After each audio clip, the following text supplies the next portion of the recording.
అందరికీ నమస్కారం. నేను స్వరూపపట్లపల్లి. Welcome to I dream. ఉత్తుంగ తరంగంలా ఎగిసిపడిన పాటల రచయిత కులశేఖర్ గారి జీవితం ఎలా విషాదంగా ముగిసిందో మనమందరం చూస్తూనే ఉన్నాం. ఆయన మరణం, ఆయన జీవితం ఇప్పుడు సొసైటీకి, సామాన్యులకి, సినిమా ఇండస్ట్రీకి ఎన్నో సందేశాలను, సంకేతాలను ఇస్తుంది. ఆయన జీవితాన్ని చూసిన తర్వాత మనం ఎలా ఉండాలి? అంతా బాగున్నప్పుడు అందరూ మన చుట్టూ ఉంటారు. ఏదైనా తేడా కొడితే ఎంతమంది మనతో ఉంటారు అని ఆలోచించుకోవాల్సిన పరిస్థితులు ప్రస్తుతం కనిపిస్తూ ఉన్నాయి. నాతో పాటు లైఫ్ కోచ్ నల్లమోతు శ్రీధర్ గారు ఉన్నారు. ఆయనతో మాట్లాడి అనేక విషయాలు తెలుసుకుందాం. నమస్తే శ్రీధర్ గారు. కులశేఖర్ గారి జీవితం గురించి పెద్ద చర్చ జరుగుతుంది. ఆయన ఎన్నో ఎత్తు పల్లాలని చూశారు. మానసిక రుగ్మత, ముఖ్యంగా ఆయన బ్రెయిన్ ఫీవర్కి గురైనప్పటి నుంచి కూడా ఆయన జీవితం అంతా మారిపోయిందండి. సొంత వాళ్ళు కూడా దగ్గర లేని పరిస్థితి, ఇండస్ట్రీ కూడా ఆయన్ని దూరం పెట్టాల్సిన పరిస్థితి వచ్చింది. ఎందుకు ఈ పరిస్థితి దాపురించిందంటారు? ఒక టాప్ లిరిసిస్ట్కి ఎందుకు ఇలాంటి దీనస్థితి వచ్చింది? ముఖ్యంగా చెప్పాలంటే సినిమా ఇండస్ట్రీలో చాలామంది, సినిమా ఇండస్ట్రీ కాదు, ప్రపంచంలో ఏ రంగమైనా తీసుకోండి, ఎదుగుతూ ఉంటే, సక్సెస్ అవుతూ ఉంటే మావాడు అని చెప్పేసి అని చెప్పుకుంటూ ఉంటారు.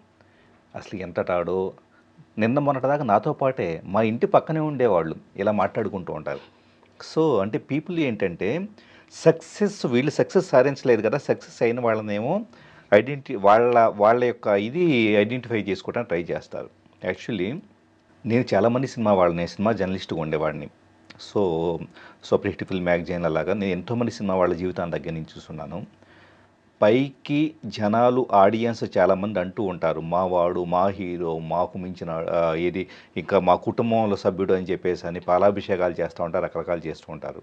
హీరోలైనా కానీ, గీత రచయితలైనా కానీ, మ్యూజిక్ డైరెక్టర్స్ అయినా కానీ, ఆర్టిస్ట్ అయినా కానీ, ఎవరైనా కూడా వాళ్ళు సక్సెస్లో ఉన్నంత కాలం మాత్రమే, స్క్రీన్పై కనపడినంత కాలం మాత్రమే, ఏదో ఒక సినిమాలో వేషం ఉన్నంత కాలం మాత్రమే జనాలకు గుర్తుంటారు. వాళ్ళు ఒకవేళ ఏదో అనారోగ్య సమస్య వలన కానీ, ఆర్థిక సమస్యల వలన కానీ, కుటుంబ సమస్యల వలన మానసికంగా కుంగిపోయి కానీ, డిప్రెషన్లోకి వెళ్ళిపోయి వాళ్ళు బయటకు కనపడకపోతుంటే, వాళ్ళకి అవకాశాలు తగ్గిపోతే ఆటోమేటిక్గా ఫలానా వ్యక్తి ఉండాలి కదా అని చెప్పేసి అనే విషయం కూడా చాలామంది గుర్తురాదు. స్క్రీన్ మీద కనపడ్డప్పుడు ఇతను కదా అనేవాళ్ళు కాస్త, లేకపోతే గీత రచయిత కులశేఖర్ అని చెప్పేసి అని పేరు చూసి అబ్బా ఎంత బాగా రాస్తా అని చెప్పేసి అని అనుకునేవాళ్ళు కాస్త ఆ తర్వాత ఆ వ్యక్తి ఎక్కడున్నాడో, ఏం చేస్తున్నాడో కూడా తెలియదు. ఎప్పుడో సంథింగ్ ఇలాగా శతకోపం దొంగిలించారు ఇలాంటిది ఏదో ఎక్కడో ఎవరో చెబుతారు, అది నిజమో కాదో కూడా ఆలోచించరు. సింపుల్గా ఇక నిందలు వేయటం కానీ, కామెంట్ చేసుకోవటం కానీ, జడ్జిమెంట్లు కానీ, ఇంకా వీళ్ళే జడ్జిలైనట్లుగా. సో ఒక వ్యక్తి జీవితం మొత్తాన్ని కూడా శాసన చేసి ఆ విధంగా చేయటం తప్పు, ఈ విధంగా చేయటం తప్పు, అలా బతకూడదు, ఇంకా ఆ మాత్రం ఇప్పుడు అతను హెల్త్ చూపించుకోవడం విషయం కూడా హెల్త్ చూపించుకోకుండా ఎందుకు అశ్రద్ధ చేశారు, ఈ టైప్ ఆఫ్ కామెంట్లు పీపుల్ చేస్తూ ఉంటారు. అంటే ఒక మనిషి జీవితంలో ఫేస్ చేసే ఒక లోని అర్థం చేసుకునే మెచ్యూరిటీ పీపుల్కి లేదా? వాస్తవంగా ఈరోజు ఒడ్డున కూర్చొని రాళ్ళేసి కబుర్లు చెప్పే చాలామంది మీ జీవితాల్లో ఒక సమస్య వస్తే కుంగిపోతారు. కనీసం కోలుకోలేకుండా కొన్ని సందర్భాలు ఏంటంటే అది ఇంకాస్త ఇదే వేసి ఎన్నో రకాల జబ్బులు వచ్చేసి ఇంకా మనిషి వెనక తిరిగి చూసుకోలేని పరిస్థితి ఏర్పడుతూ ఉంటుంది. దురదృష్టవశాత్తు సినిమా ఇండస్ట్రీలో కానీ, గ్లామర్ ఇండస్ట్రీలో కానీ, మీడియాలో కానీ ఒక మనిషికి అనారోగ్యం ఉన్నా చెప్పుకోవటానికి పైకి సాధ్యపడదు. వాళ్ళు ఎక్కడన్నా హాస్పిటల్స్కి వెళ్ళాల్సి వస్తే ఒక హీరోయినో లేకపోతే ఆర్టిస్టో లేకపోతే కనుక ఇంకా రిమైనింగ్ మ్యూజిక్ డైరెక్టర్సో, లిరిక్ రైటర్సో వీళ్ళంతా కూడా ఏదన్నా అనారోగ్య సమస్య వస్తే డాక్టర్ దగ్గరికి వెళ్తే డాక్టర్ తన ప్రైవసీ కాపాడే వ్యక్తులను చూసుకోవాల్సిన పరిస్థితి ఉంటుంది. వీళ్ళు ఎప్పుడన్నా కానీ వీళ్ళకి ప్రాబ్లం ఉందన్న విషయము పొరపాటున తట్టుకోలేక ఫ్రెండ్కో, అంటే పక్కనుండే కొలీగ్కో ఎవరికన్నా చెప్పారనుకోండి, అందే ఇండస్ట్రీలో ఉన్న వాళ్ళకి, వాళ్ళు ఎవరన్నా పాసివ్లీ ఎవరికన్నా చెబితే కనుక ఇప్పుడు అదంతా కూడా చర్చలాగా నడుస్తుంది. వాళ్ళకి ఇంకా అవకాశాలు రావటం తగ్గిపోతూ ఉంటుంది. అంటే ఎప్పుడు లోపల బాధనే దిగమింగుని పైకి వచ్చేటప్పటికే అంతా బ్రహ్మాండంగా ఉన్న నాకేంటి అని చెప్పేసి అని బతకాల్సిన పరిస్థితి, అంటే పైకి కూడా నటించాల్సిన పరిస్థితి. సో ఇది చాలా దారుణమైన పరిస్థితి. శ్రీధర్ గారు, నాకు ఒక విషయం సర్ప్రైజింగ్గా ఏమనిపించిందంటే, అసలు కులశేఖర్ గారు రాసిన పాటల్ని ఇప్పటికీ మనం ఎవ్వరం కూడా మర్చిపోలేం. అంత అద్భుతమైన పాటలు ఇచ్చారు. ఆయన చనిపోయిన తర్వాత ఆయన పాటలు పెట్టుకొని రీల్స్ చేసుకుని వాటిని కూడా వాళ్ళకి అనుకూలంగా మార్చుకొని డబ్బులు చేసుకుంటున్నారండి. అంటే ఒక వ్యక్తి మరణాన్ని కూడా డబ్బులు చేసుకోవడానికి వాడుకుంటున్నారు. అది ఇప్పుడు మనం ఆశ్చర్యపడాల్సిన విషయం. ముఖ్యంగా ఇంకొకటి, ఒక వ్యక్తి చనిపోతే, ఓ సెలబ్రిటీ చనిపోతే, ఓ పెద్ద మనిషి చనిపోతే రిప్, అలాగే సంతాపం, అసురు నివాళి ఘటించి అక్కడికి వదిలేయడమేనా? ఇక మన బాధ్యత ఏం లేదంటారా? వాస్తవం వాళ్ళు బతుకున్నప్పుడు ఏం చేశారంటే ఎవరేం చేశారు? ఈరోజు పేరాలు రాస్తున్న వాళ్ళంతా కూడా పేరాలు ఫేస్బుక్లో రాయొద్దు, ఇన్స్టాగ్రామ్లో రీల్ చేయటమో, యూట్యూబ్లో వీడియోలు చేయటమో, లేకపోతే కనుక అన్ని మీడియా ఛానల్స్ వీడియోలు చేసేసి ఈ విధంగా చేయటం కాదు. మీరు వెళ్ళేసి నిజంగా చెప్పాలంటే కనుక వెళ్ళేసి ఈ వ్యక్తి ఎప్పుడో మనం చదివాం కదా, ఒక కథనం చదివాం కదా, అతను ప్రాబ్లంలో ఉన్నాడని చెప్పేసి అని అతన్ని ద్వారా సినిమాలు చేసిన ఆ సినిమాలకు సంబంధించిన మొత్తం క్రూ, అలాగే మీడియా వాళ్ళు కానీ ఫ్రెండ్స్ కానీ ఎవరైనా వెళ్ళేసి బతుకున్నప్పుడు వెళ్ళేసి హెల్ప్ చేసి ఉండాల్సింది. నలుగురు కూర్చొని అతను డిప్రెషన్లో ఉన్నాడంటే కనుక కూర్చొని 4 కబుర్లు చెప్పేసి అతన్ని డిప్రెషన్ నుండి బయటకు తీసుకురావాల్సింది. ఈరోజు దిక్కు మొక్కు లేకుండా బతుకుతున్నారు చాలామంది సెలబ్రిటీసు. కనీసం లోపల ఉండే కుంగుబాటుని, డిప్రెషన్ని బయటకి చెప్పుకోవడానికి ఒక మనిషి దొరక్క ఎక్కడ చెప్పుకుంటే కనుక ఎక్కడ వాల్యూ పడిపోతుందని చెప్పేసి అని లోపల కుమిలిపోయి చచ్చిపోతూ ఉన్నారు. చాలామంది సినిమా వాళ్ళ పరిస్థితి ఇది. యాక్చువల్లీ చాలామందికి తెలియదు.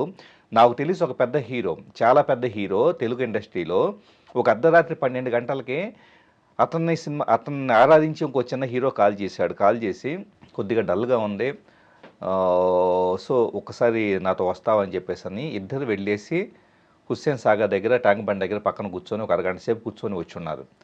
సో ఇది నాకు ఇండస్ట్రీలో ఆ హీరోకి చాలా దగ్గరగా ఉండే వాళ్ళ ద్వారా తెలిసిన విషయం. అంటే అదే హీరో గురించి నాకు పెద్ద పెద్ద కథనాలు కావచ్చు, ఫ్యాన్స్ కానీ వీళ్ళంతా ఇచ్చేసేటప్పుడల్లా నాకు అనిపిస్తుంటుంది, మీరు అభిమానిస్తున్నారు okay, at the same time ఆ హీరోకు ఉండే బాధల గురించి కానీ కష్టాల గురించి కానీ అతను కూడా మనిషి అని కానీ ఇదేం పట్టవా? కుటుంబం గురించి కామెంట్ చేస్తారు, లేకపోతే కనుక అతని ప్రవర్తన గురించి కామెంట్ చేస్తారు, అతనే కాదు ఎవరైనా కానీ కుటుంబం కావచ్చు, హీరోలు అంటే కనుక ఏదో వీళ్ళలో పెంపుడు జంతువులాగా ఫీల్ అవుతూ ఉంటారు చాలామంది. సో సోషల్ మీడియాలో మీకు టైంపాస్ కావడానికి లేదా మీకు ఎంటర్టైన్మెంట్ కావడం కోసం కొన్ని వీడియోలకి వీటన్నిటికీ సెలబ్రిటీలు పనికొస్తున్నారు. కానీ వాళ్ళు కూడా మనుషులు అన్న విషయం గుర్తుపెట్టుకొని కామన్ సొసైటీ ఎప్పుడు కూడా ఈ డిస్క్రిమినేషన్ అనే దాన్ని గమనించాలి స్వరూప్ గారు.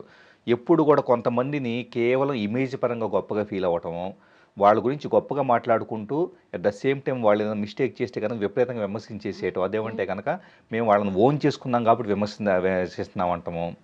సో నిజంగా చాలామంది సెలబ్రిటీస్ కుంగిపోతున్నారు.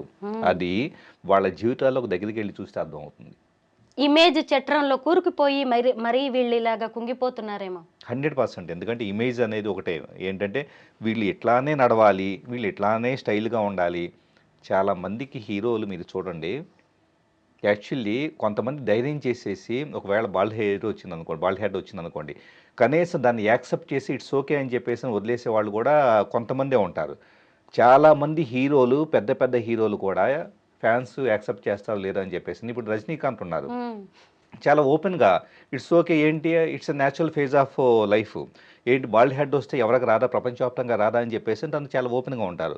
కానీ చాలామంది హీరోస్ వచ్చేటప్పటికి అది కూడా యాక్సెప్ట్ చేయలేని పరిస్థితి. అజిత్ ఏమో గ్రే హెయిర్, ఏంటి తప్పేంటి, మనిషి కాదా వీళ్ళు ఎక్కడి నుంచి దిగొచ్చారా? సో ఫ్యాన్స్ ఏమో ఆ ఎక్స్పెక్టేషన్స్ పెట్టుకుంటారు, మా హీరో ఎప్పుడు అందంగా ఉండాలి, 6 ప్యాక్స్ కలిగి ఉండాలి, అలా ఉండాలి ఎలా ఉండాలి అని చెప్పేసి వాళ్ళకి తగ్గట్టుగా వీళ్ళు ఏంటంటే మెయింటైన్ చేయక తప్పదు. సో ఒక రకంగా చెప్పాలంటే ఒక హీరోని అభిమానిస్తున్నాం అనే పేరు మీద ఒక మనిషి వ్యక్తి స్వేచ్ఛనే మనం హరిస్తున్నాం అనే విషయం గుర్తుపెట్టుకోవాలి. శ్రీధర్ గారు, ఇప్పుడు మనం కులశేఖర్ గారి కుటుంబం గురించి ఖచ్చితంగా మాట్లాడుకోవాలి. ఆయన భార్య పిల్లలు ఏమయ్యారు, ఎలా ఉన్నారు, ఇప్పుడు వారి పరిస్థితి ఏంటి అని ఎవరు ఆలోచించట్లేదండి. ఇంకా చెప్పాలంటే ఆయన గురించి ఏం రాస్తున్నారు, ఆయన కుటుంబం కూడా వెలివేసింది, తమ సొంత వాళ్లే వదిలేశారు ఆయన్ని అని మాట్లాడుతున్నారే తప్ప ఇప్పటికైనా ఆయన భార్య పిల్లలు ఎలా ఉన్నారు, ఎంత కష్టపడుతున్నారు, ఈయన మానసిక రుగ్మత కారణంగా ఎవరికి అందుబాటులో లేక ఎవరు చెప్పింది వినక ఆయన తన దారిలో తాను తిరుగుతున్నప్పుడు ఆ కుటుంబం ఏమైపోయిందని ఈ రోజు కూడా ఎవరు ఆలోచించట్లేదు. వారికి ఎలా సాయం చేద్దామనే యాంగిల్లో కూడా ఎవరు మాట్లాడట్లేదు. దీన్ని ఎలా చూడాలి? ఆ కుటుంబానికి ఇప్పుడైనా ఇండస్ట్రీ కానీ మిగతా సెలబ్రిటీస్ కానీ ఎలా సహకారంగా నిలవాలంటారు? ఇప్పుడు ఇండస్ట్రీలో చాలా సంఘాలు ఉంటాయండి. నిజంగా చెప్పాలంటే కనుక ఈ సంఘాల వాళ్ళు ప్లస్ ఇండస్ట్రీ పెద్దలు వచ్చేటప్పటికి ఖచ్చితంగా ఇలాంటి సందర్భాలు ముందుకు రావాలి. ఎందుకంటే సినిమా ఆడినప్పుడు దాని ద్వారా వచ్చే డబ్బుల్లో ఇంకా బ్రహ్మాండంగా సినిమా సక్సెస్ అయింది. వందల కోట్ల కలెక్షన్స్. ఈ వందల కోట్లన్నీ ఎక్కడికి వెళ్తున్నాయండి? ఏ సినిమా చూసినా వందల కోట్లు అంటారు, వేల కోట్లు అంటారు.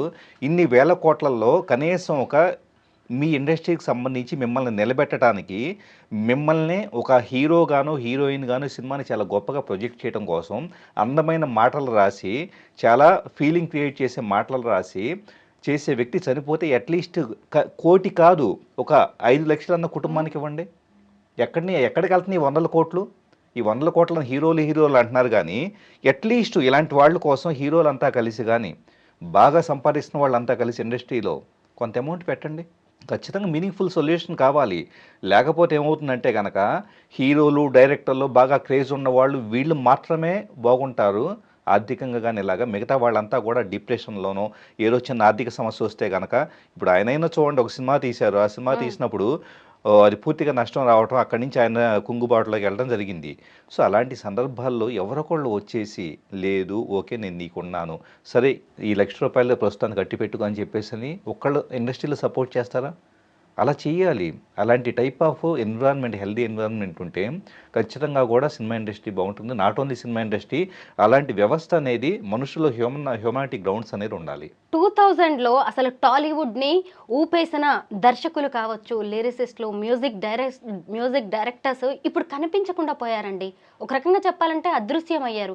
ఏమయ్యారు? అంత మంచి హిట్స్ ఇచ్చి, అంత మెసేజ్ ఓరియెంటెడ్ సినిమాలు తీసి, ఆ తరానికి తగినట్టుగా మనకేం కావాలో అందించిన ఈ సినిమా కళాకారులంతా ఏమైపోయారు? ఇది నిజంగా ఎందుకంటే అందులో కులశేఖర్ కూడా ఉన్నారు. కానీ మనం ఎప్పుడూ ఆలోచించలేదండి దాని గురించి. ఏం జరుగుతోందంటారు? అంటే జనరేషన్ గ్యాప్ వచ్చిందా సినిమా ఇండస్ట్రీలో కూడా? వాళ్ళు తీసిన సినిమాల్ని మళ్ళీ మనం యాక్సెప్ట్ చేయలేకపోయామా? కొత్త తరం వేర్వేరుగా కోరుకుంటోంది అంటారా? యాక్చువల్లీ 2000 సంవత్సరానికి ముందు ఇండస్ట్రీ ఒకలాగా ఉండేది. ఎప్పుడైతే చిత్రము, జయము ఈ సినిమాలన్నీ వచ్చినాయి, ఆర్‌పి పట్నాయక్ గారివి కావచ్చు, అందరూ ఇయన్నీ వచ్చినాయో, సో ఇవంతా కూడా తేజ మూవీసు. తేజ ఆల్మోస్ట్ చెప్పాలంటే గనక ఇండస్ట్రీ ట్రెండ్‌ని కొత్తగా మార్చినట్లుగా మనం చెప్పుకోవచ్చు. సో ఆ 2000 నుంచి 2002, 3 వరకు సింహాద్రి ఈ టైప్ ఆఫ్ సినిమాలు వచ్చేంత వరకు ఇండస్ట్రీ ఆ 3 ఇయర్స్ పాటు 3, 4 ఇయర్స్ పాటు ఒక రకంగా ఉండేది.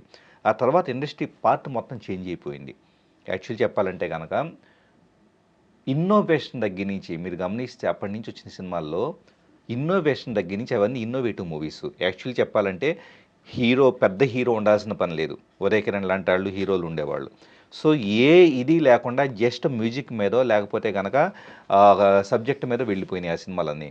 సో అలాంటి సినిమాలు ఆ తర్వాత కాలంలో మెల్లగా ఏమైపోయినాయి అంటే హీరో సెంట్రిక్గా హీరో బ్రహ్మాండంగా ఆకాశంలోంచి దిగొస్తాడనే టైప్లో మళ్ళీ సేమ్ ప్యాటర్న్లోకి రావడం జరిగింది. అప్పుడప్పుడు కొన్ని మూవీస్ దాన్ని బాక్స్ని బ్రేక్ చేసేసి రావడం తప్పించేసి అందువలన ఏమవుతుందంటే ఇన్నోవేషన్కి ఇంకొకటి ఏంటంటే మ్యూజిక్ పరంగా కానీ వీటన్నిటి పరంగా పీపుల్ టేస్ట్ మారిపోయింది. ఇంటర్నెట్ అందుబాటులోకి బాగా వినియోగంలోకి వచ్చిన తర్వాత ఇంటర్నేషనల్గా ఉండే మ్యూజిక్ వీటన్నిటిని ఎక్కువగా వినటం కానీ పీపుల్ ట్రెండ్స్ చేంజ్ అయిపోవటం కానీ దీంతో ఏమవుతుందంటే లిరిక్ రైటర్కి అసలు యాక్చువల్ చెప్పాలంటే పెద్ద ఇంపార్టెన్స్ లేదు ఇవాళ. మ్యూజిక్ అనేది లిరిక్స్ ఎలా అయినా రాయండి, ఏమన్నా రాయండి. సో మ్యూజిక్ డామినేట్ చేస్తే చాలు, మ్యూజిక్ బ్రహ్మాండంగా ఉంటే చాలు అనే ట్రెండ్ అనేది మారిపోవటము. దీంతో ఏమవుతుందంటే కనుక చాలా వరకు పూర్తి ప్యాటర్న్ ఆఫ్ మూవీ మేకింగ్ అనేది చేంజ్ అయిపోయింది. అందువలన అప్పటి వాళ్ళు సర్వైవ్ అంటే అవకాశాలు లేకపోవటం. ఇప్పుడు నాకు తెలిసి చాలామంది డైరెక్టర్స్, సినిమా డైరెక్టర్స్ వీళ్ళు పెద్ద పెద్ద వాళ్ళు ఉన్నారండి. Still they are searching for movies. ఇప్పుడు అతి పెద్ద పెద్ద మూవీస్ తీసిన వాళ్ళు పేర్లు చెప్పకూడదు కానీ అసలు చెప్పాలంటే ఇండస్ట్రీ హిట్లో ఒక 5-6 సినిమాలు 7-8 సినిమాలు తీసిన వాళ్ళు కూడా ఈరోజు ఎక్కడన్నా కానీ ఒక చిన్న ప్రొడ్యూసర్ దొరుకుతాడా, ఒక ప్రాజెక్ట్ ఉంది చేద్దామని చెప్పేసి వెతుకులాడుతున్నారు. ఇండస్ట్రీ అంటే అంతే. ఇక్కడ ఎంతకాలం కొనసాగుతారో కూడా సర్టెనిటీ ఉండదు. ఒకవైపు హిట్ వస్తేనేమో ఎగిరిపడ్డం, ఫట్ వస్తే కుంగిపోవడం, ఇలా చాలామంది ఉంటారండి. ఇప్పుడు మనం కులశేఖర్ గారి జీవితాన్ని చూసి ఇండస్ట్రీ కావచ్చు, లేదంటే నార్మల్ కామన్ మ్యాన్ అయినా సరే, లేదు సెలబ్రిటీస్, వీళ్ళందరూ ఏం నేర్చుకోవాలంటారు?